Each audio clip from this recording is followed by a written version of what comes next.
And we are live. Hey everyone, my name is Ridwan. Welcome to INSYNC Live episode 2. Today we have Nikki Homaili with us. Hello, guys. She's an arts manager Yeah. who has worked in Umami Records and Foundation Music, where she co-managed singer-songwriter Linying, and she has also worked with the likes of BRB, Charlie Lim, and more. Thanks for doing this, Nikki. No worries. Thanks for having me. Yeah, we've been having good conversation before this went on, so Yeah. let's continue having such Sure. conversations. But now with this framework. That's cool. Like, one thing that I would love to know about you is, because I've seen arts managers around Yeah. and they do stuff. Yeah. So the first thing is, what made you choose arts management and how do you arrive to where you are now? Right. So I think I was in poly. Like I used to be from DMAT, and I realized that I was. Same as he did. Oh yeah, I same as see. he did, yeah.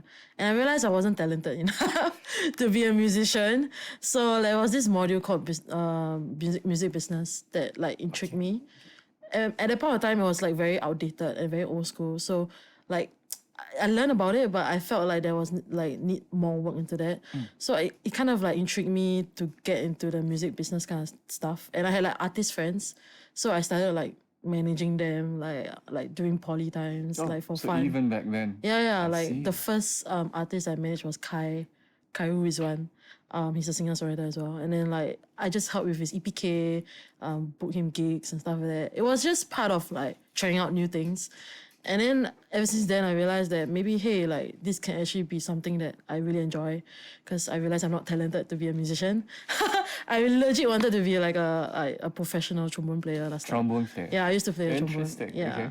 But that didn't work out. So I figured. Trombone shorty. That's someone I know that plays trombone really well. Okay. All right. Yeah, so that didn't work out. And then I figured like, hey, like why not just do this music management or music business? Because I think it's more viable in that sense. And then after poly, I got referred by a senior to intern at Umami, which was my previous company.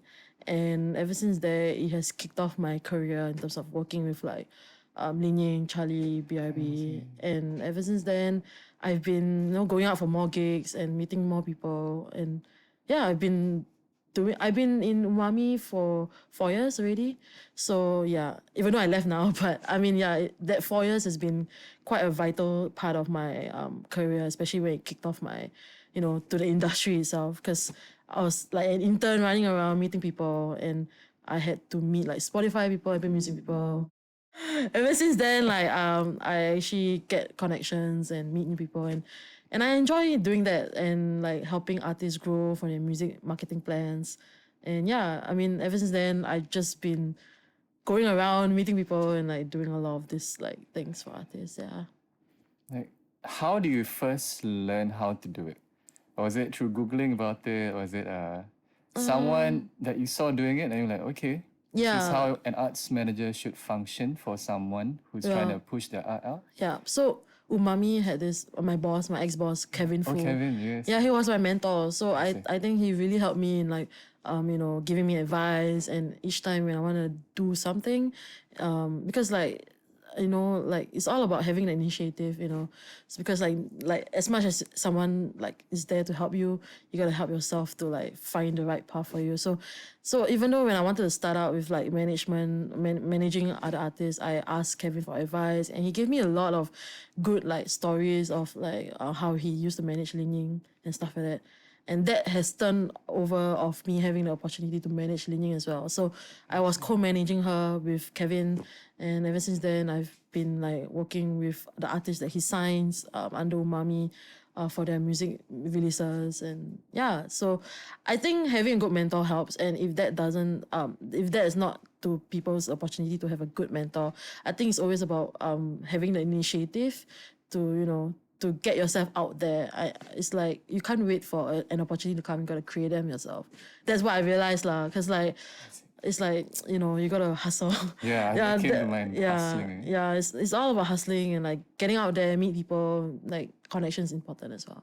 So yeah, I think that has helped me in my career. So you were there after DMUT, meaning you Yeah. were interning while you were at Lasalle. Yeah, that's right. Because for the viewers, she is also a Lasalle Arts Management degree program Yeah. graduate. Yeah. So you were interning while studying. Yeah.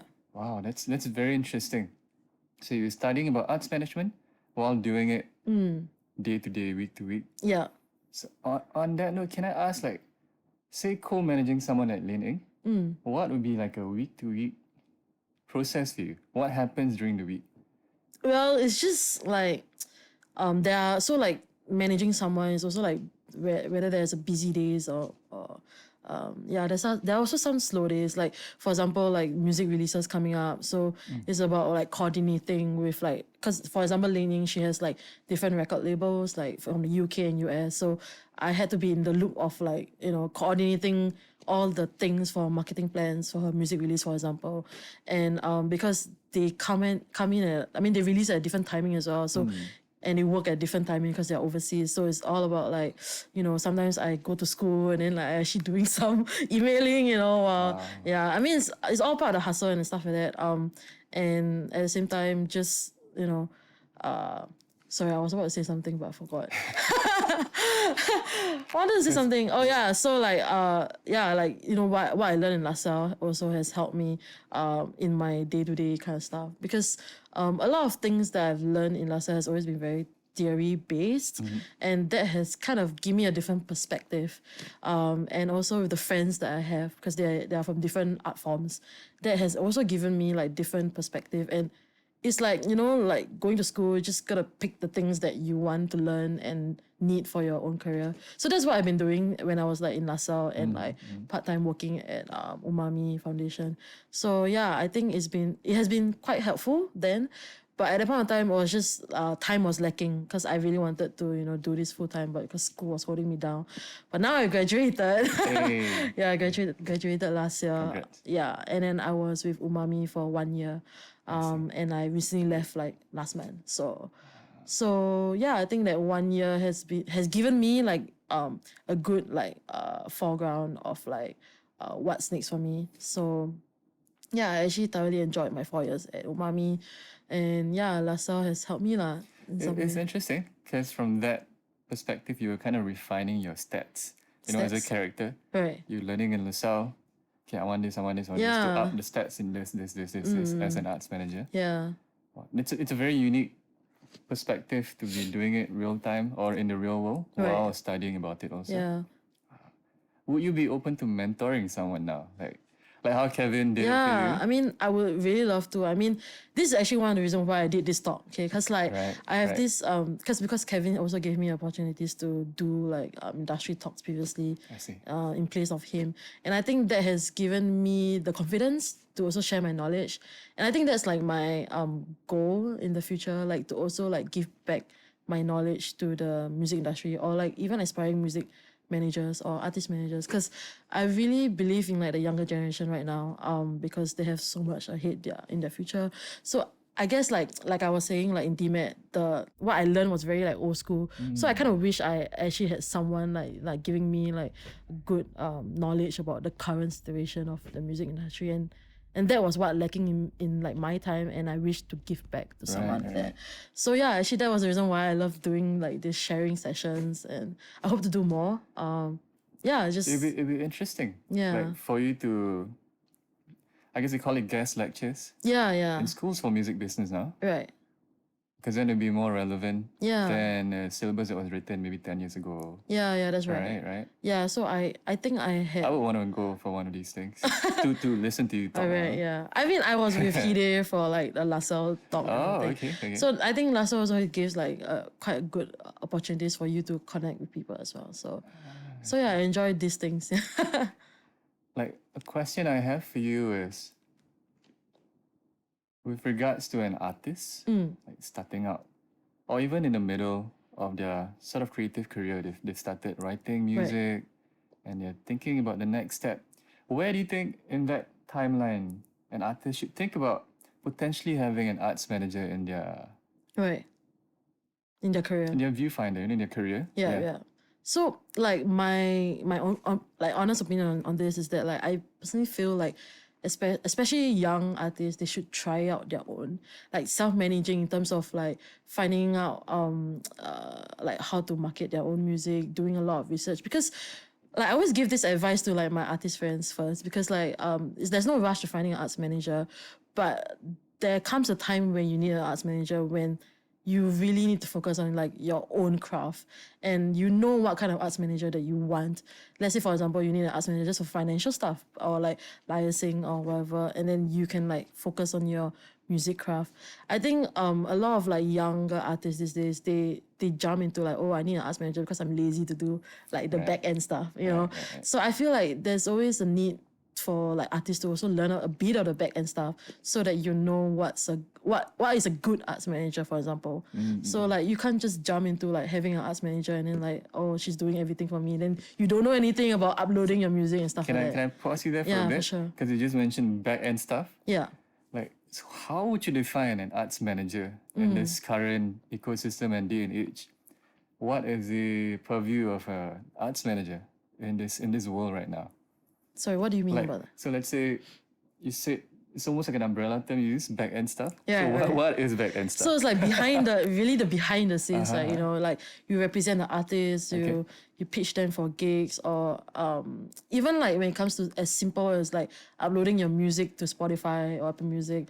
I think a lot of artists these days, let's say, oh, I want to start something, I don't know what to do, I need an arts manager to do it. But actually you can do this all DIY, because it's true. especially in this day and age, like we have like a lot of distributors or, you know, free Aggregators and all aggregators that, right? and stuff like that can kits, they can actually, like, you know, you can do it yourself. So you don't exactly need an artist manager to do that. But if let's say there comes to a career that you are wanting to go to your next stage, for example, like you know, helping you with like grant writing, I mean, or like, Grant you know, writing meaning applying to NEC. applying to NSC, or I like, see. you know, pitching you for shows, and also finding the right arts manager works, because like it's all about the relationships and like the aura that you have with that person. So if it's someone that you trust, I think that's very important, like finding a right arts manager.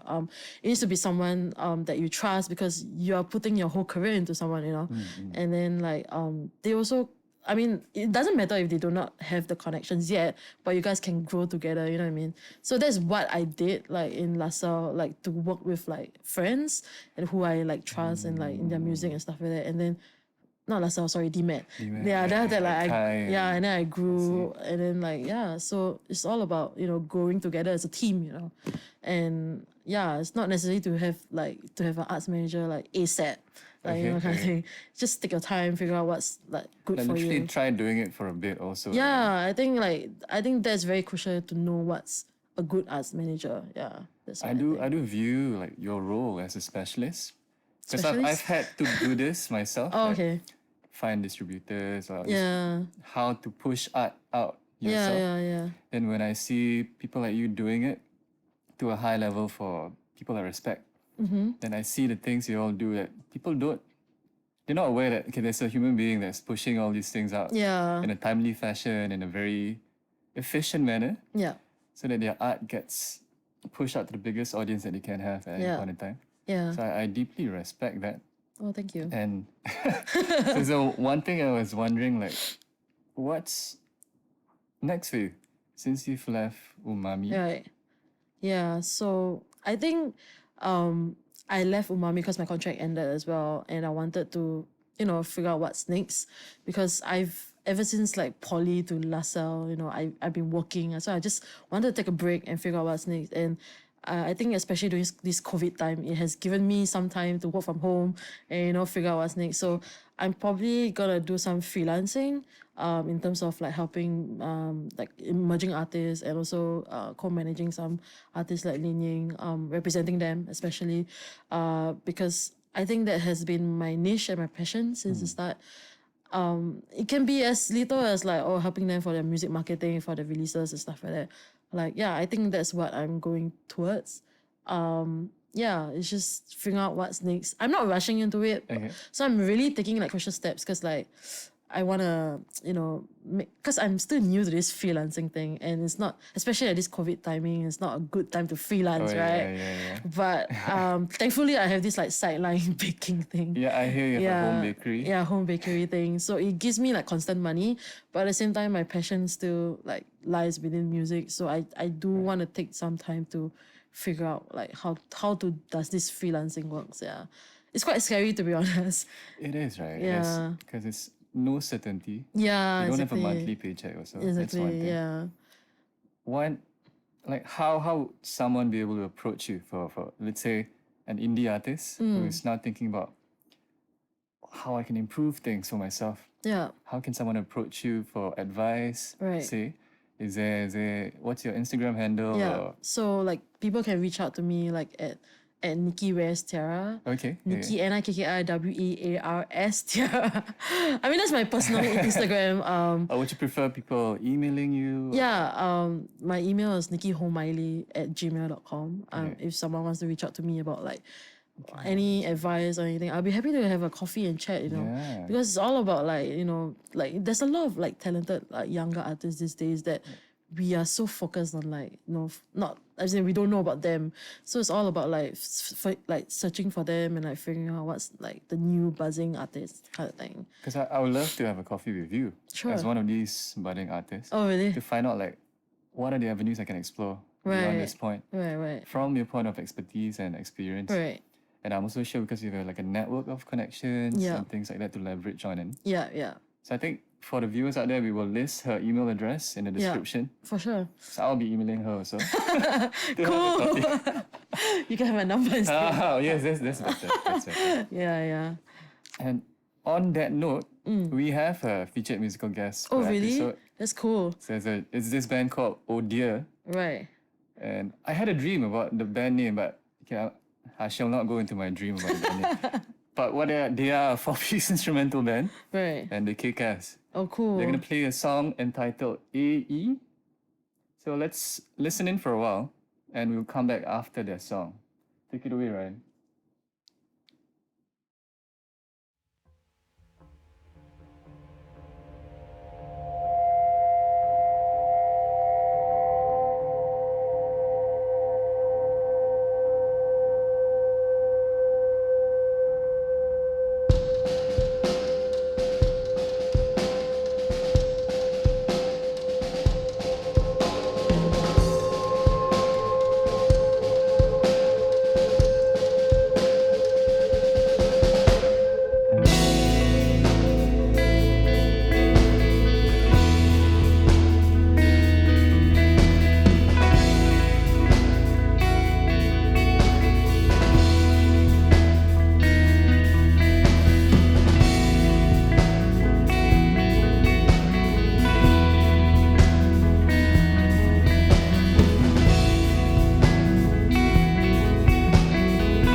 All right. I hope you enjoyed Odeer's song entitled AE. You can follow them on their Instagram handle, which I hope is displayed on the screen somewhere. So, Nikki, one question that I have in the back of my mind is, what are the approaches you would take to maximize your artist growth? Right. If you don't mind sharing your secrets. No. I mean, there's no secrets actually. It's always on Google. But like, I think it's always about knowing like the right audience for the artist. And when it comes to music marketing, especially for the releases, it's the marketing part and engagement is the hardest part, because especially when you're starting out as a new artist, you gotta find your audience. And thankfully, there's like stats on Spotify, Apple Music that kind of help us now. But at the same time, because we are in a small music industry, it's always about exporting your music overseas. So it's a bit hard of reach, but because of social media nowadays, there's always ways of engaging with like audiences from Thailand, for example. Let's say there's a priority market. So one way of doing so, I think, would be understanding how the market works. So in Thailand, they really they're very open to international music, but because over there their music industry is about like the local language. So if you can get like collaboration with like a local artist there, and then with there's a cross collaboration going on, and then there'll be a cross pollination of audiences, I think that would generally help to create content. Not only will create content, but also like kind of exchange of fans. Of course, it needs to be fitting with like the artist as well. So I think that's how like you can maximize growth, because in this day and age, there's always like social media and like everything. Even finding the next collaboration for you, it can be through an email or through Instagram. So yeah, it's all about like putting yourself out there, like for younger artists out there, to find the right people you can work with. So like to have like artists to collaborate and stuff like that. Yeah, I think that's like how you can maximize like your potential audience growth. Yeah. That's really cool. You're finding an entry point Yeah, finding for an your entry point. artists based on your understanding of your artist also. Yeah. And also it's about like understanding data. I think now Spotify, Apple Music, there's always a lot of data. And we should be thankful for that, because last time in the olden days we don't know, they only sell CDs, but we don't know who we're selling to, But like yeah, there's a lot of data, knowing where the audience are at, and that can bring you to like going on tours or like doing small little gigs there. Even though COVID now, it's like a bad timing, but there's potential of doing live stream there or something. So it's finding like different exciting ways of how you can penetrate to those markets. I think because like I said, like the music industry here is very small. It's always about exporting. So that has always been my goal for all the artists that I work with. It's about exporting their music internationally and finding the right market for them. So yeah. It's amazing, man. No worries. one last question. Yeah. To perhaps cap this short convo. Right. Is, what advice would you have for a person who loves music, Right. is in secondary school right now? Oh. They're born in 2000. Right. No, but it is. No lah. That's probably the case. And then you're thinking about the future, Right. how to marry your love for music with a potential lifestyle or career path. Right. As I And was. in this sense, if they were suddenly open to the idea of arts management, Right. what would you... My advice to them is to definitely have the initiative. I think that's what kept me, made me started in this career, to really go out for gigs. I mean, not now because COVID. It's gonna come back. But it's gonna come back soon, hopefully. But go out for gigs, like make friends in a way that is like more professional, or like just like get out there and like meet new people. And you never know, from that guy that you met, who, like, they can be a potential like partner in like that works in Apple Music, or for example, like, yeah, just get out there, have a lot of initiative, meet people. Connection is important. So having a good business card would be good. And yeah, just be yourself generally, and always have an open mind, because doesn't mean that you're from the music industry, you're always learning about the music stuff. Always like find out how like maybe like how people market visual arts or theater could also be an interesting way to like help your artists. So of course collaboration of like art forms, that'll be interesting as well. So always have an open mind to learn new stuff, and and yeah, just do research lah. I think research is very important also. Yeah, on the artist. Yeah. That's really good advice. Yeah, no really good worries. advice. I hope so. I think it's worked for you for sure to this point. Yeah, I just need to be passion driven, especially like in these times, like music doesn't really like pay. It's like it's not like a like, you know, a vital, not vital, how to say it, like they don't pay much lah. Are we going to the essential? No, yeah, I mean it's all about passion lah. Yeah, it's right. really trying to find new ways for yourself to grow as an arts manager. And thankfully, like, you know, with like a positive mindset and open-mindedness, it has brought me to where I am today. And yeah, so yeah, just be yourself and like enjoy the process. Yeah. I look forward to more. Yeah, coming thank from you. From this point on. Yeah. Look forward to having you as a Let's have moderator. coffee. Just kidding. And I think that's about all the time we have for today. Yeah. Thank you, Nikki, for doing this. Thank you for having Thank me. you, odeer, for being our musical guest. We are INSYNC SG. Follow us on the exact same account name on like Twitter, Instagram, Facebook. Yeah. And what this is a weekly podcast, not a weekly podcast, a monthly podcast, where we feature practitioners from various fields, from sound engineering, arts management, education, and perhaps in the future from dance and theatre as well. Basically, we feature anyone that we want to hear from. Cool. And I think on that note, we're going to end this stream right now. I hope you enjoyed this episode. See you soon. Bye.